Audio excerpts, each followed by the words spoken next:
Hi, my name is Tyler Alexis. I attend NC State University. I've really enjoyed my time here at the Arboretum. Hi, my name is Skylar. I go to Campbell University and I'm majoring in environmental science with a minor in biology. Hey everybody, my name's Thomas Wilson. I go to school in Providence, Rhode Island. I study urban studies, so a little bit different than everybody else here, but I'm really excited to give you all a little bit different perspective today.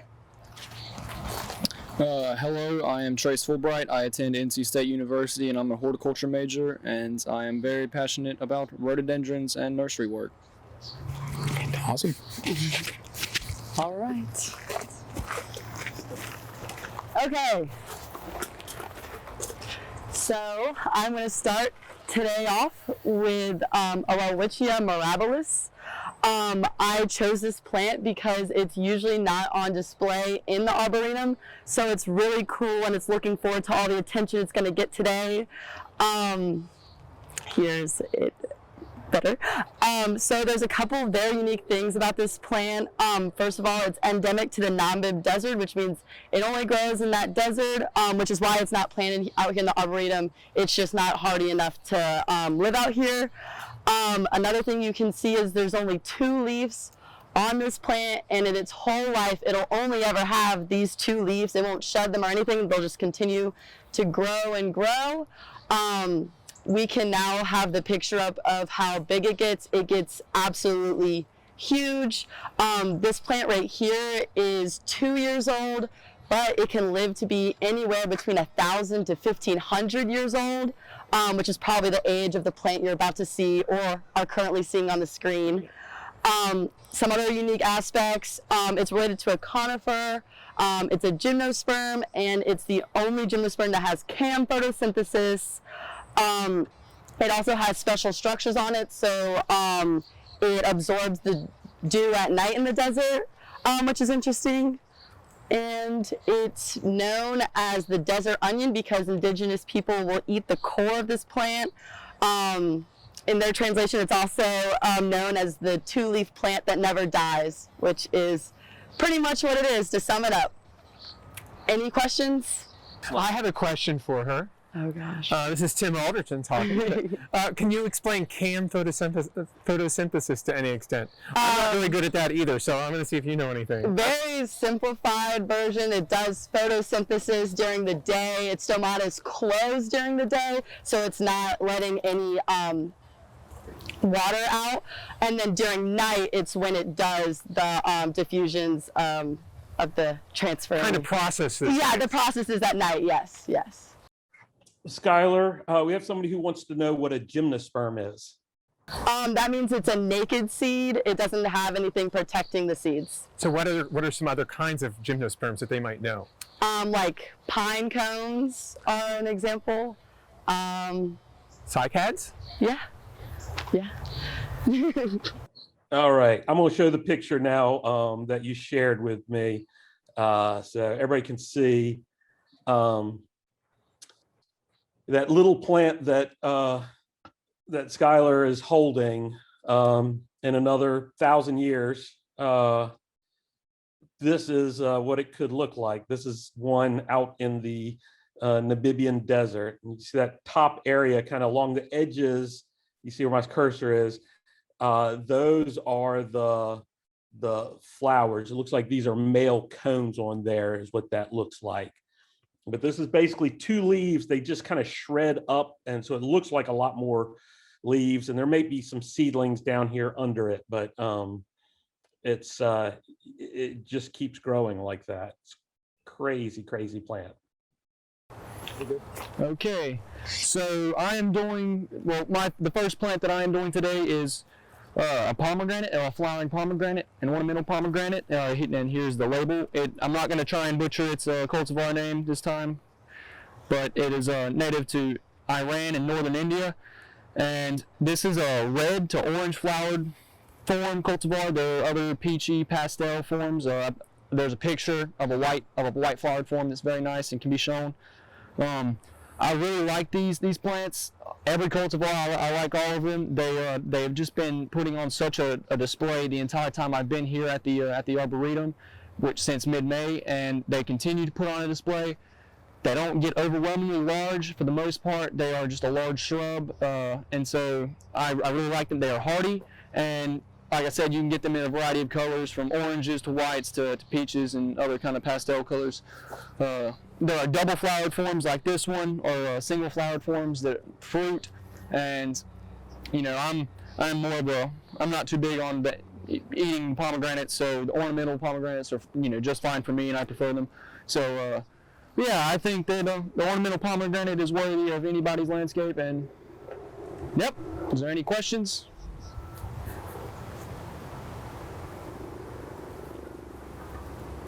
So what's it related to? It is related to Lagerstroemia or crepe myrtles, which is in the Latraceae family. Lythraceae. Lythraceae. Lythraceae, or whatever.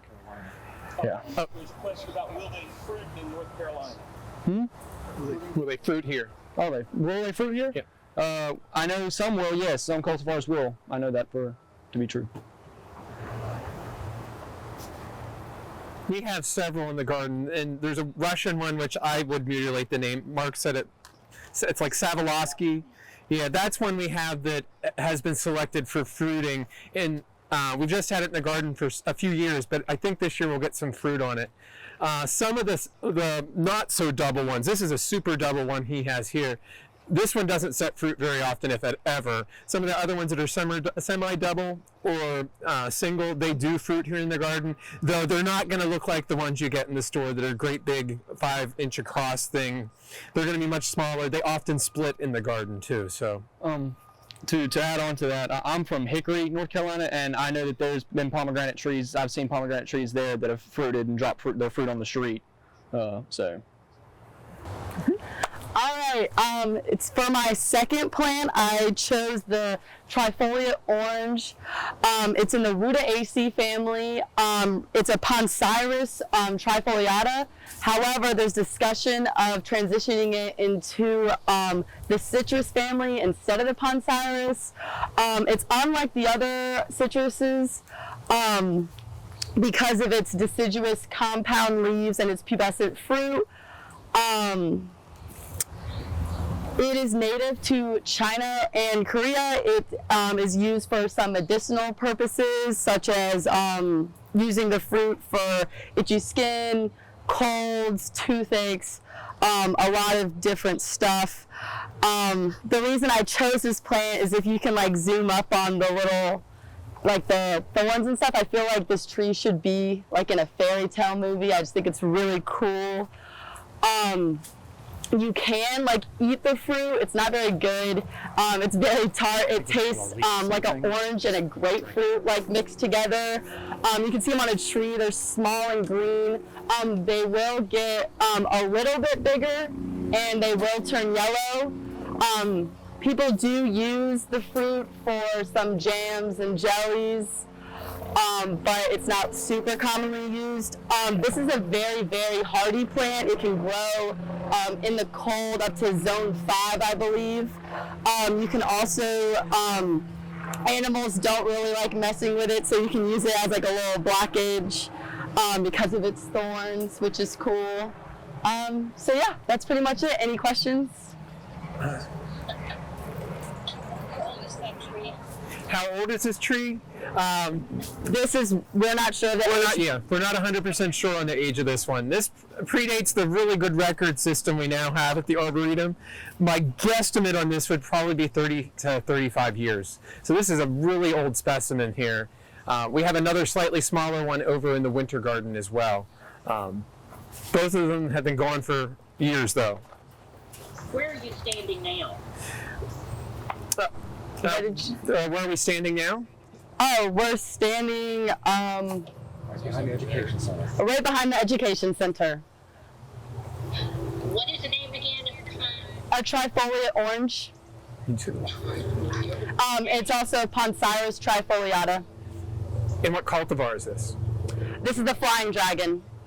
Our earliest record of having flying dragon at the Arboretum, which is likely this plant, is 1982. So, okay, closer to 40 then. Any other questions that people have? Do you grow this in your own garden? Would you grow it in your own garden? Yes, I would. We sell them in the plant cart for a pretty good deal, and I was thinking about getting some before I leave. It's a really cool one. I don't know if you could see the flying dragon is a contorted form. So the branches actually are twisted every which direction. Yeah, it's really cool. The species will have these very upright stalks with very large thorns on them, but this one goes every which direction. It's really cool.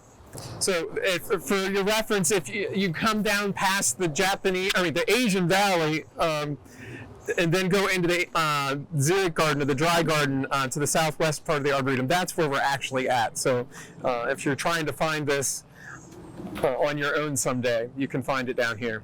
Is it evergreen or deciduous? It's deciduous. It's deciduous.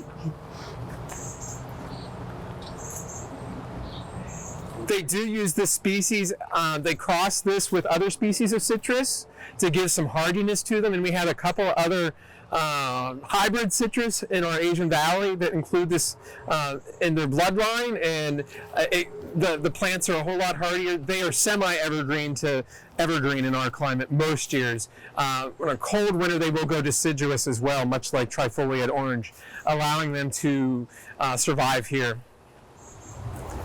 The fruit are edible, but maybe not great tasting. Yeah. So a couple questions that came up that I'll answer out loud while we're moving. The Poncirus flying dragon question, how much sun do they need? They really prefer some good sun. They will, they can get by on, kind of half day, but they really prefer more. And are they used for rootstock for edible citrus? Yes, they are sometimes used for rootstock for edible citrus. Mostly by, as far as I know, by amateur enthusiasts. I don't know that they're being used for production. And how long does it take until it sets fruit? Usually they're grafted. Often they're grafted, and they'll start fruiting pretty young. We had 3-gallon plants that we were selling that were in fruit. All right, hey everybody, we're gonna go ahead and move on to our next plant. And so, like, I'll remind everybody, my name is Thomas, and this is my first plant. It's a little bit tough to see when you're normally at the garden, or at least it was before we trimmed back this area for the tour. But this is the Loqua, or the Eriobatria japonica. And so this tree is a hardy tree in the Rosaceae family that stems from central China and parts of Taiwan. And so what it does, and my favorite part about it, is it creates this really nice looking little fruit that's got a big seed in it, kind of like an avocado. So it's about this big. I think Mark has a picture of it on the PowerPoint. And it starts as this green fruit in a little cluster and turns orange. And so as I mentioned the clusters, the name for the plant, Eriobatria, actually stems from the Latin words woolly grapes. So as you can see on the plant, they end up turning a little bit yellower than most grapes, but they turn into woolly little clusters of fruits. So they're not any on it currently because the fruit drops in early summer. So when I started here in May, that's when they were primarily dropping. And the reason I like them so much is because they taste like a nice little cross between a peach and a citrus and a mango. They're pretty fleshy, so you don't usually eat the skin, except Skylar said she usually did, but I usually spat it out. But they're really nice, and you don't find them in stores because they don't last long at all. By the time they come off the tree, they're really not going to be good longer than a day. And so that's something that you might never see in a store, even though it's a really delicious fruit, just because it's not going to be able to make it through the supply chain long at all. I would really describe it as kind of a cross between a peach and a citrus and a mango. It's definitely its own unique thing, so it's a little bit complicated to describe. It's a fleshy fruit with a kind of thick skin around it. I guess they are edible. I never ate them, but Skylar always said she did. I usually spat them out. And there's a big seed, not big, but a proportional seed inside of there, kind of like an avocado. The fruit itself is only about yay big, so it's kind of like a proportional seed in the thing. It's when you think about an avocado, how the seed takes up a lot of the space in the fruit, it's a similar type of phenomenon, even though the fruit isn't nearly as big. They drop and they don't last very quickly. I'm not sure if I mentioned this or not yet, but they don't last very long in the store, and so something that I think would be great for a backyard or a park because they're good when they're good, and as long as you can get them off the tree ripe, they are delicious. They're hard to get somewhere else, hard to give to a neighbor, they're hard to save and freeze because they don't just last that long. This specific tree is a pretty hardy tree, the wooling hardy, and so you can grow an evergreen This one I think grows really well, but if you're ever at the garden, we have one in the perennial border that's significantly higher and has a much less dense form in the middle. So it's a kind of a higher limbed form, and I like that one a whole lot just as well.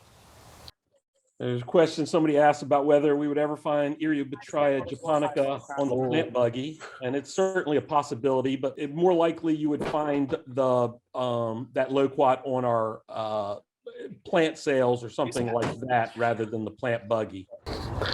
Moving on to the next plant, we have euphoria.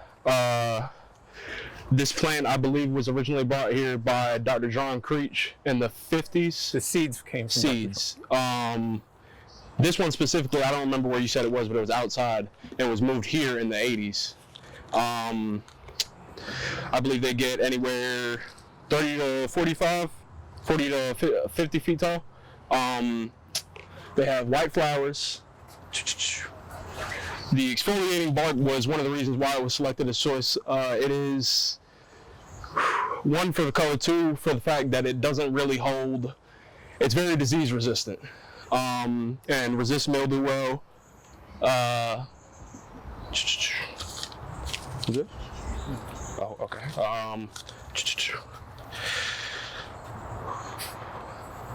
It's one of the more cold hardy Lagerstroemia, I believe.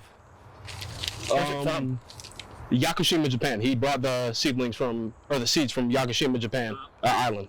Dr. John Creech brought it in seed form. This is actually one of the original that the Arboretum received, I believe, out of 5.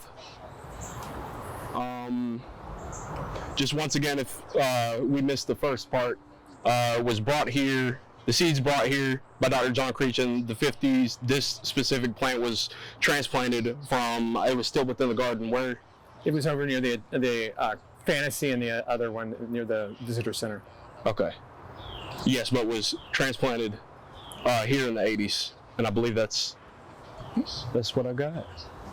The Lagerstroemia euphoria, the Japanese crepe myrtle, is it's been very important in plant breeding because Lagerstroemia indica, the other species of crepe myrtle that's widely grown, is very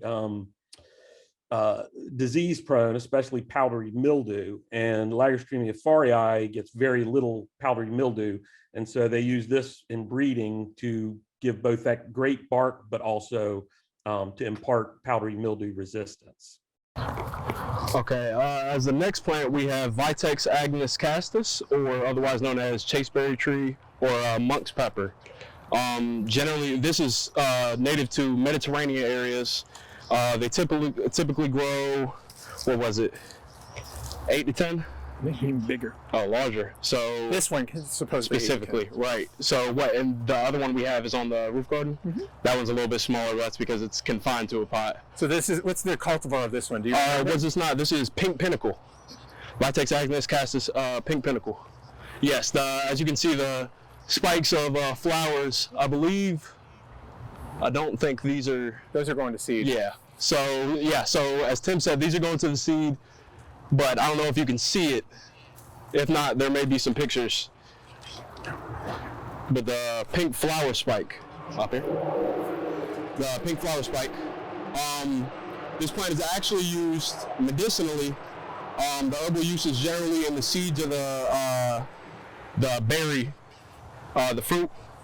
But they're generally used in, it's more common amongst women to use them. It's specifically for progesterone and estrogen. It helps regulate progesterone and estrogen. But yeah, that's the take on it. Are there, I believe it's hardy here. Yes, definitely. Yes, so yeah, definitely hardy here. And then I think that's it. So what color are they normally? It's purple. Usually, correct? Pardon? Purple. The flowers purple to blue. Yeah. Oh, the most common ones you see. There's some white ones too, but pink is the oddball. But yeah. Any questions for Ty? Yeah, somebody asked if you like the smell. Somewhat. I mean, It's not too sweet. I think it's a pleasant smell, to say the least. Foliage? Yes, yes. It's also, I think the plant is a very unique one. I think it's interesting. I think it's gorgeous. I definitely, if I could have one, I would. How is it different from the blue chase tree in size? What isn't the usual chase tree is larger. Yeah, so what this one gets, Supposedly 6 to 8, I think, is what we looked up, right? I believe. And then the usual is like, what is it, 15? Yeah, about 15 feet tall. So almost half the height. So it is a smaller variation. Yeah, I looked up a little of this for Ty, and I remember I saw one spot that was saying, "Oh, this one only gets 4x4," and I had to really laugh about that. So can't always believe what they tell you online. Our plant's probably, I'm going to say 8 to 10 feet. So. Oh, I thought Ty was just 3 feet. Yeah. Yeah, I don't look Ty, so let's see, large. how tall are you, Ty? 6'3". Yes. So. Just to put that in perspective. Yeah. But yeah. Any other questions for Ty? Is it deciduous? Does it have any fall color? Does It is a deciduous shrub, I believe. And she said, does it color up any? no. Aside from the flowers. I mean, but like, you talking about like foliage-wise? No. Yeah, typically Vitex kind of fall off, I think, green. Yeah. In the fall. They don't really do too much attractive foliage like some of the crepe myrtles do. This is a plant that you can grow it like a butterfly bush if you don't have the space. There's breeding smaller and smaller ones, but you can cut it back to the ground every year and it'll resprout and it'll flower over the summer and butterflies love them. Or you can grow it up into more of a tree. Right now the bees are really going after it. I don't see any butterflies on it, but the bees are on this one. All right, so this is my second plant for this tour, and here I'll let the label get focused on. This is our native eastern red cedar, the Juniper virginiana. This is a variegated cultivar, regal. It was found in Farmville, Virginia, I think in 2006, and the original tree was 15 foot tall by 4 feet wide. It is a pretty stable variegation. I've only noticed one branch that seems to have reverted, and so that's pretty good. As in terms of variegated plants, there's many that are not as stable.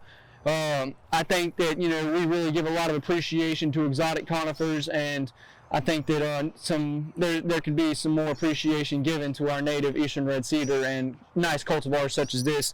They're very tough plants. They grow very well in our climate, and I think they can be utilized more. And so that pretty much sums it up for my little pitch about this. Are there any questions? How big do you think it'll get? Well, I think that given enough time, it could get probably pretty good ways up towards the size of a normal eastern red cedar. But since it's variegated, it's going to be less vigorous than the species, and I don't expect it to reach a very tremendous size very rapidly. I think it'll be a slow grower and probably stay a rather small tree for most of its lifespan. So while I was talking about trees a little bit, I brought y'all to two of my favorite oaks in the garden. So on my left we have Quercus phallus, which is a willow oak, and on the right we have Quercus shumardii, which is just, yes, there. And then I'll go a little bit slower so we have time to look at them both. They're really beautiful trees to see in person. So if you get out here, I would say definitely do it. They're out by the color trials. There are two trees right next to each other above this path that I'm standing on. And I think most people on the tour probably have heard about oaks before. It's not a specifically unique plant. But like I said earlier, I'm an urban studies student, so I'm not as plant focused, and I wanted to give you all a little bit of my perspective today. If you guys are local to the area, local to the Arboretum, you know that Raleigh is the city of oaks, and so I wanted to give you a little bit of background on that today. Raleigh was actually founded in 1792. North Carolina, as a new state, wanted to create its own state capital after having various moving ones around. And so they bought land right where we stand today from a man named Joel Lane. And the land was full of young, immature oak groves. It was a little bit swampy, but most of the city was called by the founders the City of Oaks because there were so many oaks in the area. If you've been to downtown Raleigh, you know the streets have a bunch of really big willow oaks there and other oaks as well, red oaks, white oaks. Really, there's a large variety there.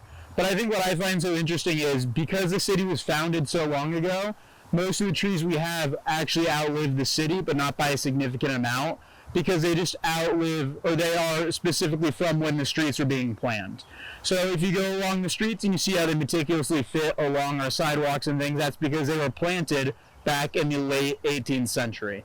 So I want to say 2 years ago actually, this past year is a bit of a time warp, they cut down a 200-year-old oak, and that tree was specifically coming down, it was a willow oak, because it had gotten too large and diseased and was dropping large limbs on people. And that's kind of the things that we're going to start seeing in the next 50 years in Raleigh, because oaks, and these ones alongside me are about 25 to 30 years old.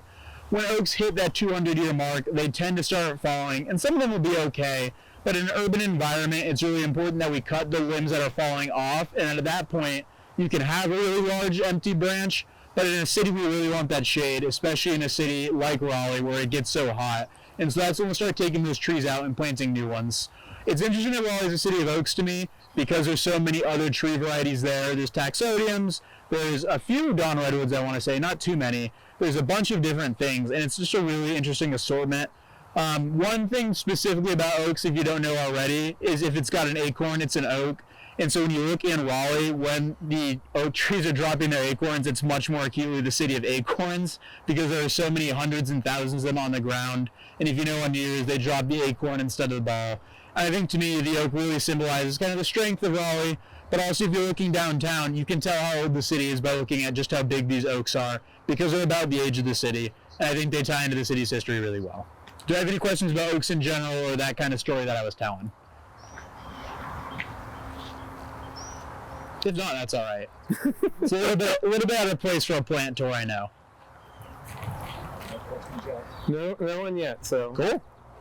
Well, I appreciate y'all listening to my story today, and I think we've got some cool plants lined up for the last little bit of the tour. For the next plant, we have amorphous phallus cyanus. Cyanus. This is in the family Araceae. Funny enough, the name, it's not the most pleasant name, but is roughly translates to amorphous being malformed, and phallus, which is the root for penis. Unique in its own way, but interesting nonetheless.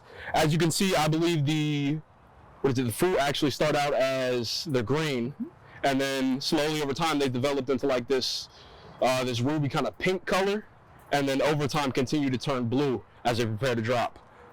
Typically they grow about 48 inches tall, which, to give you a rough estimate, I believe that's 4 feet. They actually, the flower, the spadix comes up, I believe, early May, and then the foliage actually comes after the flower, which is in early and mid-June, if I'm not mistaken. Fragrant, I wouldn't recommend a smell, but it is definitely fragrant.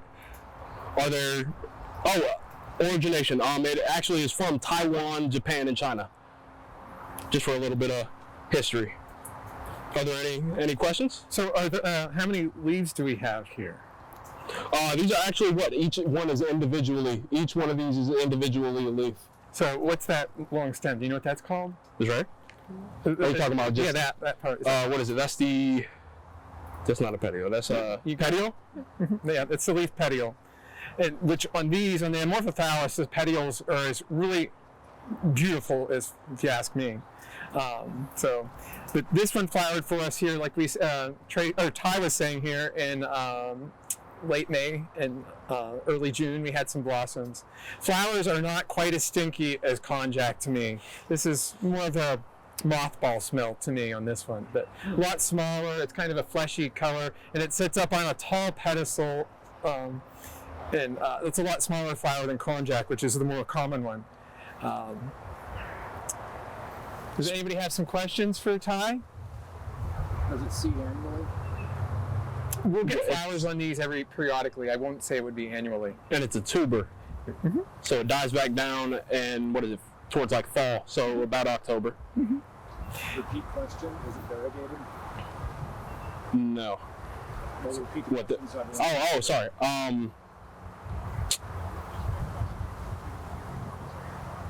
So someone was asking, is this variegated? No, I don't believe. No, the foliage on this just has this mottled look. It's not truly a variegation in typical aspects of a variegation. This is typical for the plant. Also, building on what Tim had actually said, the petio, I don't know if you can actually see it, but the kind of like mottled design, just to build on what you were saying, I think it's very, I find it attractive. I think it's actually behind you. There's another one. There's another species. We actually have konjac behind you. Oh yeah, right here. So you can see that in comparison. And for anybody who's in the area, I know a few times one of the grad students who's now, I guess, graduated, but he's still here at NC State and has his amorphous phallus titanum, and it's supposed to flower later this month again. So if anybody has seen Brandon Hoover's lupin, you might get that chance to see that again later this month. And these are kind of downscaled flowers of the amorphous phallus titanum, which is commonly called corpse flower. So these are a lot smaller and a little less stinky, but maybe not in the same way as spectacular, but still they are pretty interesting to look at. And just as a teaser for everybody, I happened to see today that there was a whole bunch of amorphous phallus cyanus seedlings ready to be potted up, possibly tomorrow if we have a lot of rain. So they actually got potted today, Mark. What's that? The volunteers actually got them today. The volunteers already potted them up today. So those could show up in a fall plant sale, a spring plant sale, who knows? But this amorphous phallus cyanus with this amazing fruit head could very well be showing up on one of our sales. So if you're a member, pretty good chance that those will be available before too long. Yeah, these fruit are really spectacular. You actually have to see them in person. As they turn blue, I think either people pick them or the birds pick them. I don't know which. But even when they're in the pink phase, it's really cool to see this, and then that transition. So if you're here at the garden, come to the mixed border, and you can find us more towards the east end of the mixed border. A question came in for me about if I'm happy with how the new beds are doing and the new roadway in the arboretum around our great lawn. And yes, I love it. It gives such a better sense of enclosure to that lawn space. And I always love it when we have new beds to plant in. They're looking great. All right, so for my final plant, we have a ginkgo biloba. It's variegated, which means you can see the two different colors on the leaves. You can see the yellows up here, the green, and the variegated cool ones are the ones where the yellow and the green are together, if we can zoom up on that. So what's this called? This is White Lightning, is the cultivar. So the reason I chose the ginkgo, besides its beautiful variegated leaves, is that ginkgos are 200 million years old. They're literally a living fossil. You really can't see plants that look like this besides the ginkgo. This is a male ginkgo. The female ginkgos will have fruit seeds. After about 20 years, I don't know if any of you guys have ever smelt a ginkgo seed. It literally smells like vomit. Like, it is the worst smell you will ever smell. The reason that it smells so bad is, like I said, the ginkgos are so old, so the animals that used to distribute the seeds must have been attracted to that smell, and now those animals are extinct, so now the animals aren't attracted to that smell anymore. So that's very interesting. The ginkgo is used for medicinal purposes. In China, they really use the seeds. And then in America, we use the leaves, which I think is interesting that in different areas, we're using different parts of the plant. There are studies that are done to see if the ginkgos really do help with memory loss. It's really hard to prove that type of thing, but there are studies being done, and you can see them in your local health store. So again, something really cool about the ginkgos is they're super old, but somehow we've continued to spread them all across the world. They're actually really rare to see in nature. We usually see them that we're cultivating and we're spreading around. You'll see them in cities along the streets. You'll see them here in the Arboretum. So something that we can see from that is that we can really have conservation through cultivation. A way that we can keep these really cool plants alive is by cultivating them, spreading them around, so even if they are rare in the wild, we can find them in places like this, which is really cool. So if we find more plants being cool, we can spread them around more, and we can continue and see plants this old continuing to live. I'm going to share a photo of the fruit real quick, but they'll still be able to hear you. So you can see the fruit here. It'll turn kind of a apricot kind of color, yellowy apricot color when it completely ripens. But that would be a female. I'm glad we got a pan of those ground cover junipers, because yesterday during the tour I weeded those couple junipers really well. So I appreciate us getting to see that. I hope everybody noticed how weed free they were. There's a question about, before you get going, there's a question about the ginkgo. Does it turn yellow and drop its leaves all at once like a regular green one? And the answer to that is yes. Pretty much, I've never come across a ginkgo that doesn't do that. So today I am talking about Taxodium disticum, or as many people might know a little bit better, the bald cypress. There's a ton of different bald cypress, and usually they're really large. So today I'm actually talking to y'all about my favorite cultivar, which is Jim's Little Guy, as you can see right behind me. Jim's Little Guy was actually found on a witch's broom, which is a dense little mutation clump of branches in Texas at, I want to say, the Creech Nursery. So that's a really interesting way that trees can come about. You'll see this with our dwarf loblolly pines as well. What I find so interesting about this plant is its dense form, and it doesn't grow that tall. So one thing that we also need to be careful about, as Tim mentioned this earlier, is when you look this up online, this is a dwarf bald cypress, and it'll say online that it will grow to be about 3 feet tall, 5 feet tall, whereas normally in the wild they can get to be over 150 feet tall. As you can see here, I am not 6 inches tall. This is much more than 5 feet tall. This is about 20 feet tall. It's about 20 years old, which is similar to when the mutation was found. Could be a bit younger than that. But it's clearly larger than 5 feet, even though it's still significantly smaller than a normal bald cypress. So when we're looking at things like that online, we might know that it is a dwarf, but also things with dwarfs are just kind of how they grow. It just means it grows slower. It doesn't necessarily mean that it will not grow to be a certain height. One of the oldest bald cypresses in the world is actually in North Carolina. It's the oldest one in the eastern U.S. That's one of those ones that we'll see to grow to be over 150 feet tall, and that tree is 2,600 years old. So even though this is only 15 to 20 years old, if that, it's never going to be that 15 or 150 feet tall, even if I gave it 2,000 more years. One of my favorite things about Taxodiums in general is they have really soft leaves, and even though they look similar to a dawn redwood when you look at the leafage, it's actually got opposite leaves on those needles. So we've got one over by the camera if we have a sec to show it. But so you'll see, and it might be hard to see on there, but essentially the needles are going to be alternating. And so what that means is they're never going to be directly across from each other. But if we look at a dawn redwood, those needles will be directly across from each other like this. Whereas with our bald cypress, it looks more like this. That's a really easy way to tell them apart, but there are, of course, bark differences. Mark said yesterday there's a different way to tell with kind of the way the branching goes. I think the way he put it was that redwoods have armpits, whereas you can't really see it on here, but these don't. I prefer Jim's Little Guy, especially when compared to other bald cypresses, because if you can see behind me even further to my right, this one is called Crazy Horse, and it's very thin and twisted. And while I still like it as a Taxodium, because I think I enjoy Taxodium in general, it's just nice having this full form and a little bit more of a controlled height.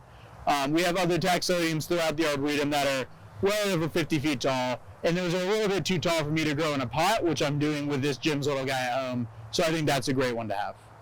Any questions? Moisture? Okay, do they need moisture? So that's actually the really interesting thing about bald cypresses is they can handle a lot of moisture, but they don't necessarily need it. So I don't think they'd want a drought-like condition, but these actually grow in swamps. So the one that I mentioned is 2,600 years old, grows essentially in North Carolina's Black River. You see a lot of these in Louisiana's bayous and things like that. So they really can take the moisture, but that doesn't mean they need a swamp-like condition. like I said, you don't want to starve it, you don't want to dry it, but it is something that can handle a little bit less of a moisture condition than a bayou for sure. One of the just to add on to that last answer, one of the interesting things about some of these plants that will grow in standing water is typically plants in soil need water and air. And so a plant like this that'll grow in standing water, it doesn't need that airspace in the water quite as much. And so Taxodium will actually grow in really, really very compacted soils. They can be stressed, they're often attacked by mites, other things, but they'll grow in really tough conditions, making them pretty good urban trees. They start to form those knees though when they're growing in water or other compacted, soils, because those help with bringing air into the roots. So that's just something you have to be aware of. All right, so this is the final plant of the tour and the final one I'm doing. This is celiacus, and it is commonly known as maybe a flowering artichoke. You see it has these absolutely stunning / beautiful purple to, yeah, they're really purple. To me, they kind of look almost bluish as well, flowers. They're related to thistles, hence why they look so similar. And they are just covered in bees whenever the flowers are in bloom. This one here on the right, I don't know why. It's not as gruesome with its spines, but the one on the left, I'm not even going to touch it.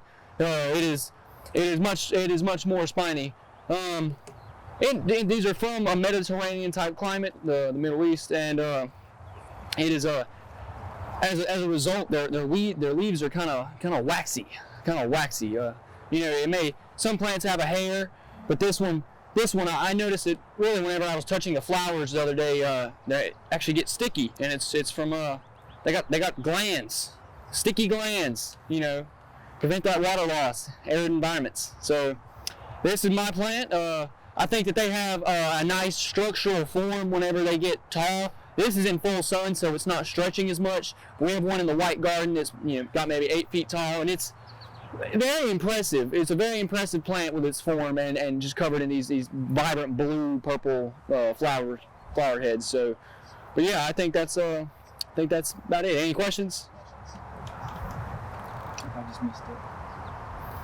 And I can. What are the growing conditions and hardiness zones? Okay, what are the growing conditions for this, and do you know how hardy it might be? Well, I think with the hardiness, this is probably about as hardy as it.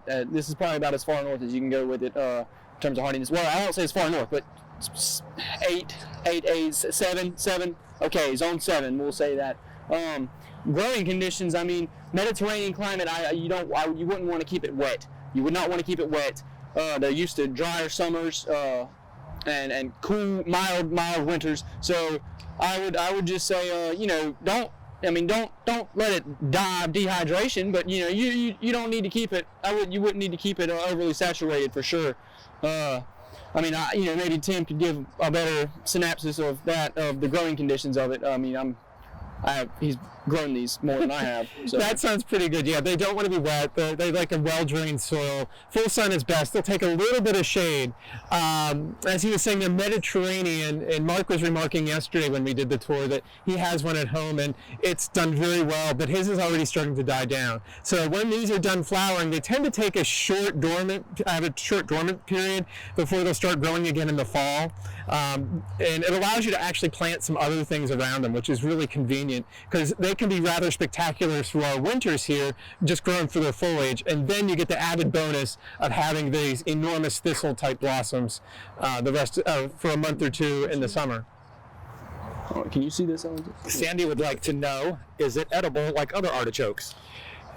Well, just like anything else that's got an ornamental form as well as an edible form, I would say that the ornamental form, while it may be edible, would likely not be palatable. It would probably have a lot more choke in it than it would be tastiness. So you could probably eat it. I would not recommend it. And another person was wondering, what does it look like in the winter? Well, I think when you cut it down, the basal rosette stays. So it'll have a basal rosette of these nice leaves on the ground after the flowers go dormant, and so that'll remain over the winter, and then in the spring it'll send up flower spikes again. Does that answer the question then? Do they spread aggressively? I mean, I wouldn't think they would spread too aggressively. No, I mean, no, that's not. I wouldn't expect that with this kind of plant. I mean, they definitely don't send runners or anything like that. So, it's pretty well contained. They can actually, I haven't had any major issues with them in the garden. They could theoretically self-sow a little bit, but we're not the ideal climate for them to do that in. So they're easy to grow from seed though, despite that fact, but they have not been anything aggressive in our climate. Does it have a deep taproot like acanthus, where you have it? Probably, maybe not. I mean, but you know, like I said, drier climate, that would not be surprising. That would not be surprising if it did. But I haven't dug one out, so I can't say.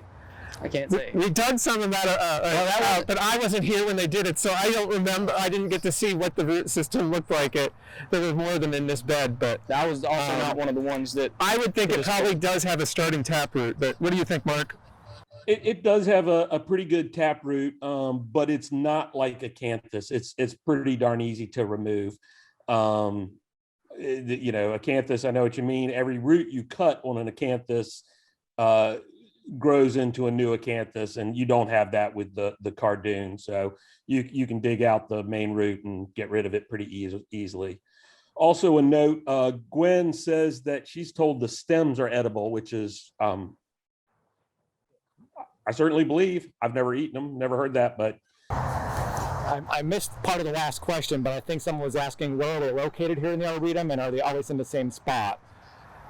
Right now, there's some in the White Garden. If you're here in the next couple of weeks, they'll still be in there, as well as there's a couple out in the near the monocot garden. Actually, in the first the last bed of the Keller trials, we have a menagerie of pollinator plants, and this is one of the plants that are in that bed, and that's where you can see them right now. They are the ones that are going to be at their peak probably in the next week or so. The ones in the White Garden have almost finished flowering.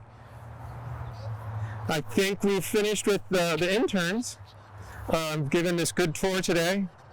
So thank you very much, interns, and thank you everyone for showing up today. Glad you can make it, and I hope we'll see you again next Wednesday for Midweek with Doug. I'd like to thank everybody for joining us, and I'd also like to thank, I know many of you are supporters of the Arboretum, and our intern program is completely supported by y'all's generous gifts. So thank you very, very much for supporting the interns. Thank you very much. Thanks, everyone, and good luck next school semester. Thanks. Thank you.